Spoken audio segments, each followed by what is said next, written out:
Interior crocodile alligator. I drive a Chevrolet movie theater. Oh, hi!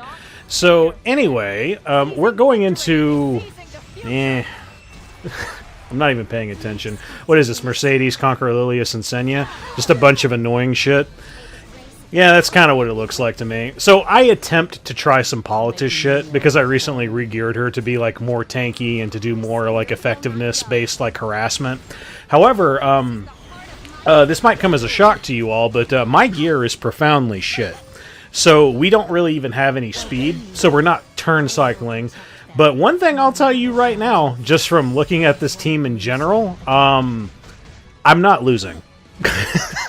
Like, straight up. As soon as the Mercedes goes down, which straight up, I'm kind of all over the place at first. At first I'm like, okay, well, let's see if we can, like, stun the, if we can stun the Senya, but then I realize, oh fuck, that is a, that's an EE1 Senya. So then it's just like, well, there's no point into doing that. She's just gonna heal. So, fuck it, leave her alone. We'll probably kill her last, whatever. So, all we have to do is just go into the Mercedes, because Mercedes is the only unit that's even a remote threat. And even as a remote threat, she's really not gonna do anything.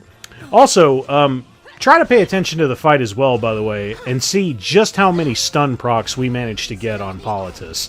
This is one of the key reasons why I'm probably not going to be pivoting into using Politis, because, well, my luck is kind of shit. So, I've already seen the video. I think I proc 3 stuns, and I think only 2 of them land. Case in point, where someone gets stunned, and then they get stunned again while they're stunned. So that's technically 3. I think that's all it is, but either way, whatever. So all we have to do is we're just going to go into the Mercedes. We have Shadow Knight Pyllis on Rocket Punch. Rocket Punch is just the unbelievably based artifact that it is. I cannot fucking believe that it's a limited artifact, but then again, SG also gave us fucking Benimaru's Taichi, the best fucking warrior artifact fucking ever, and that's also a limited artifact. Rip base units with shitty artifacts. Sucks ass. Like what's the best the objectively best artifact that's in the base game right now? I honestly think it might be Aureus for knights.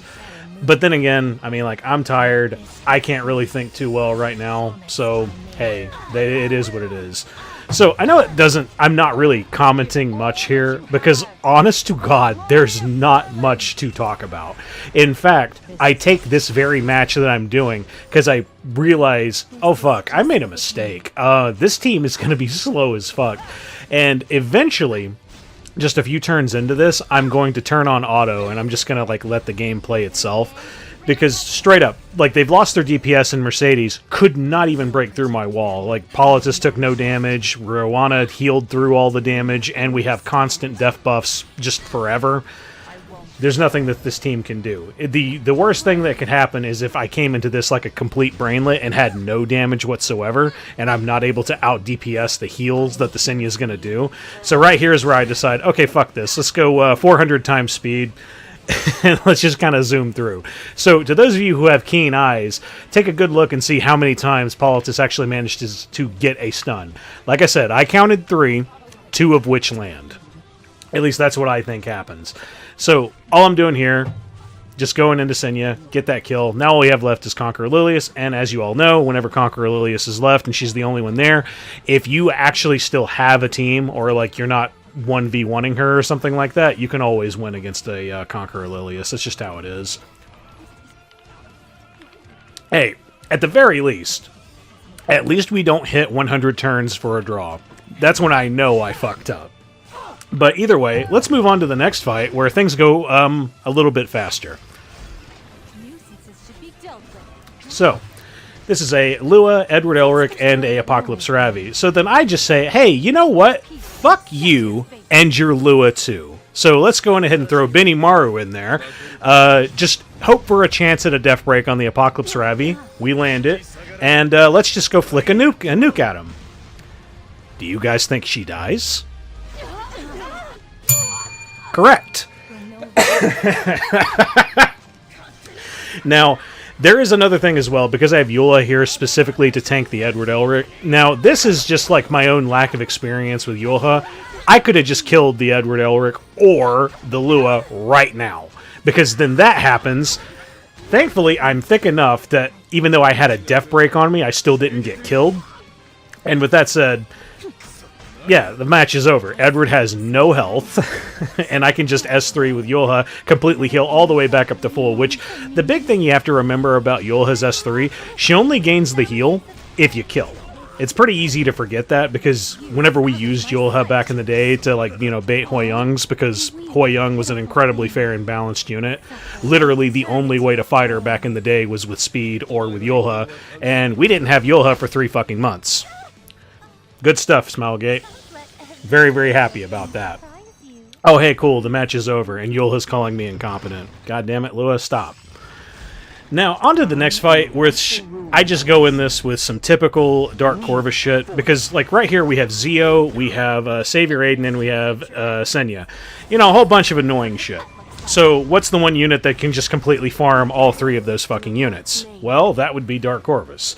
So, what we're going to do is we're going to do any and all heals for Dark Corvus, and then we're also going to have a bait for Zeo, which we didn't need to do this with Ruele. I just kind of did it for the sake of, oh, hey, cool, Destina and Ruele. Those 2 units have history together. Ooh, woo. One's an ML, one's not. But they're not related in that particular sense. Whatever. This game's funny like that sometimes. So, not the best choice. You could honestly bring any other healer, period, because Dark Corvus is more than likely going to be the lowest on health at all times, so then he's going to be the one who's abused by Zeo. So, unnecessary risk I'm taking right there. Completely no point to doing that. Now, here's one of the other things that they recently changed in the game as well, which is actually, like, really, really handy. I'm taking a hell of a risk with it, but right here, if you check the turn order, you can still see who's actually dead. So I just immediately like, oh, hey, cool, Rule's next. But if you read those numbers, like, Zeo was like in his 60s, and she was like, and Ruele was like in her 70s. So there was a very real chance that the Zeo was easily gonna like outpace her and then just fucking kill her again. I mean, wouldn't really matter too much, because like the goal is you want Dark Corvus to take the hits. He takes the hits, he builds up his meter, then he can just go in, utterly delete the units. So we've already dealt with Savior Adin, so we don't really have to worry about her no more. And then if we just get one good provoke, which we just did on Zeo, now he's going to go into Dark Corvus, and that's fucking 4 turns of extra cooldown, because 1-2 and 1-2. Bam. You just got a shitload. One more turn left, and then we can delete another unit. And case in point, the best one to delete at this point is going to be Senya, because she has big, thick HP, because she likes to eat lots and lots of Twinkies. But, it's okay, Senya. I understand. That's how we fat people like to go about our days. So, now our next turn that we'll get on Dark Corvus, we'll just be able to immediately delete the Senya. We'll be 100% ready to go. And Zeo is more than likely just going to die from chip damage, because, yo, that motherfucker is squishy as hell. To the point where it's actually kind of comical how squishy Zeo actually is, because Deify is the only thing that gives him any bulk whatsoever. Cool, Senya. Very cool. You're just delaying the inevitable. I fucking hate this unit, man. Because you know what was really funny?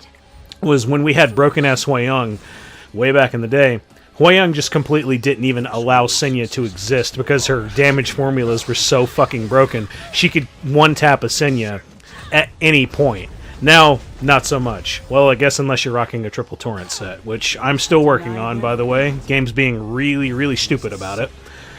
But either way, we got rid of the Senya. Now all we have left is Zeo. As soon as we knock him out, we'll be 100% good to go. And I cannot recall immediately what the next match is, because I am a brainlet myself and I can't remember things that occurred in a 24-hour period. But I'm, you know, just kind of filling out the air with a bunch of useless conversation to kind of get to the next fight, because there's nothing actually happening on screen. Oh, fuck, look, it's round 2. So, so anyway, here is... Okay, so this is something I was convinced 110 fucking % that this Rand was going to be on RNL. Turns out he wasn't. It was just on Alexa's basket, because I saw tons and tons of defenses, that like units going into this team, and they were losing. So I was like, 100%, that's a fucking RNL, and these guys are getting fucked by RNL.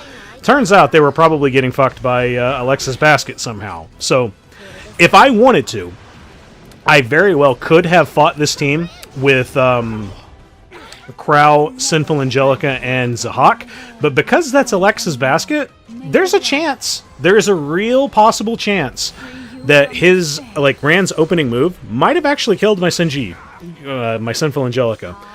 Very, very possible. Now, if it doesn't, 100% free, because then as soon as you go in with that, you'll S3 with Senji, you'll kill the Mercedes with Zahhak, then, you know, Rimuru will go into Zahhak, steal 2 buffs, not an invincibility, go into Krau, then you can horse whoever you please. That's basically how you can go about it. Now, this way, because I thought 100% RNL was on the team, I decided to go hyper tanky into this. So I brought Yulha, Roana, and Krau. Krau specifically just to tank the Rimurus, because, hey, that's pretty much like all Krau's good for nowadays, especially mine, because I have him on Holy Sack instead of on, like, Aureus. But we've already dealt with the Ran, because I have an irrational hatred of Ran. I believe he actually needs to be deleted from the game. Oh, whoops. Sorry, letting my anti-Ran bias show. But either way, now that we dealt with him, all we have to do is go with Rimuru, and oh, looky there. We didn't have enough damage on us, which, hey, I'm not really surprised. Roana's kind of fucking up your health pool right here, so I wasn't able to kill the Rimuru in one tap, and then he stole my fucking thick-ass barrier that Yulha had. So, kind of sucks. But either way, we're still 100% in the clear. Like, the worst thing that could happen now is the Mercedes just goes absolutely fucking apeshit, buck wild crazy, and manages to kill my Yulha due to extra damage via Aureus, because she's the one with Aureus right now. However, we're still going to be fine. 100%. Like, just the healing that Roana does in a counter-based, like, setting is just absolutely fucking crazy. So, sure, the S3 on Yulha was kind of a bust, but you know what is going to work, even though we don't have a lot of damage on us? How about another S3 horse from Krau? Bye, bitch. Don't come back. So now, it's just Mercedes.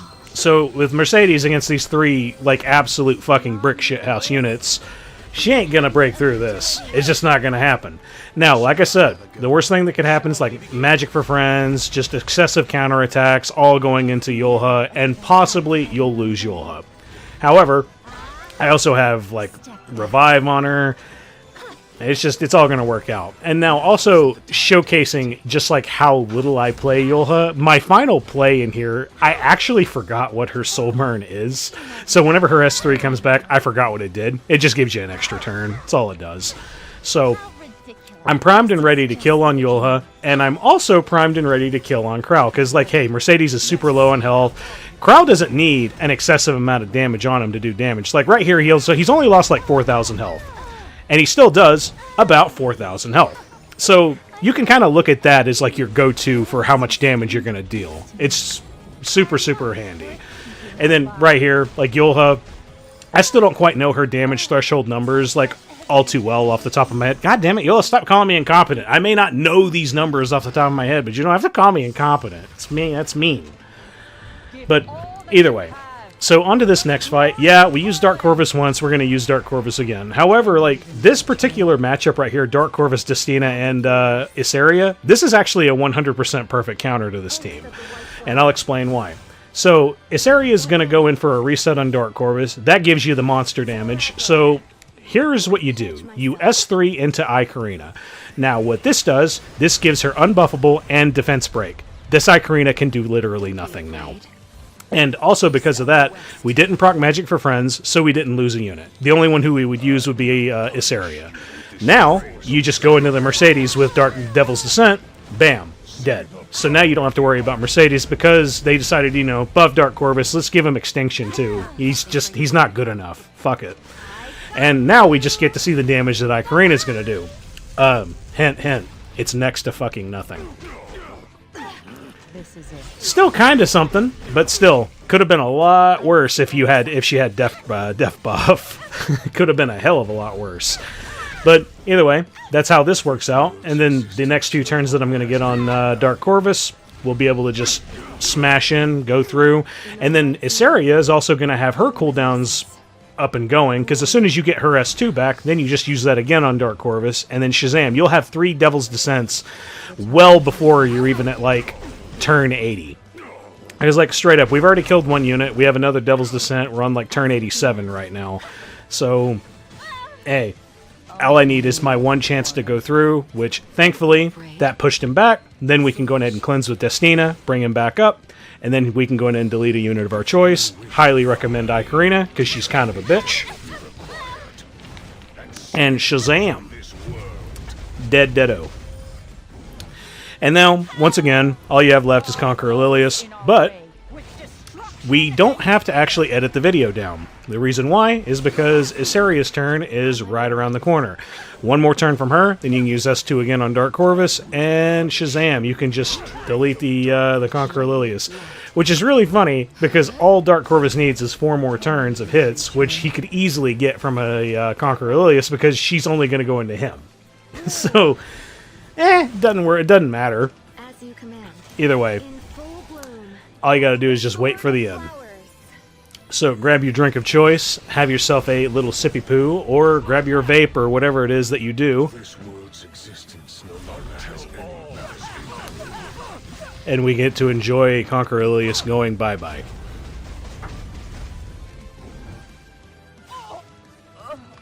So, this next fight right here, because I am an absolute fucking brainlet, there's a lot of things that you can do for this, but I don't like a lot of the options for this. So I attempted to bring Politis, Zahhak, and Yulha into this strictly as a means of, oh, let's react to the non-attack skills, get rid of the skill nulls, and hope we land like a stun or something. Didn't work, and then also you're playing an RNG game here. The Adin could have easily gone for Zahhak, just murdering me, and then I would have been only left with Yulha. That would have been bad. Thankfully, that didn't happen, and so far we've only lost Politis. Now, I don't like this strategy, but it does work, and we ultimately win because of that. So hey, we've gotten rid of the Adin. Now all we have to do is just turn cycle until we win. So, I don't like that strategy. There's probably some better strats here. I've talked to a few friends, and I've looked at it, and it's like, I thought about using Violet into this, but then you're also still playing the evasion game, because if Adin hits you once, you're dead, and also you're taking 2 big-ass hits into you. That's also a Gab Kise, and also straight up, that was a mistake on my part, too. I could have easily used Yulha's S3 to get me the win. I didn't. Whatever. Either way. Back to what I was saying before, like, and I just don't like fighting that particular fight, because that one in particular is a matter of, like, hey, if you have speed, you just easy win. Like, for example, you could easily, like, Sid, Watcher Silk, and, like, just any speed shit.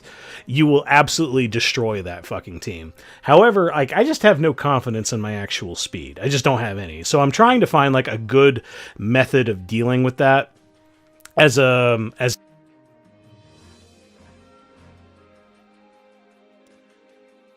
it's just not working out for me so far. I had one idea with a friend of mine where I used to use Chaos Inquisitor to go into these kind of things, and I'm thinking about doing it again if I can rebuild him, and then like do Chaos Inquisitor and then also ae-KARINA.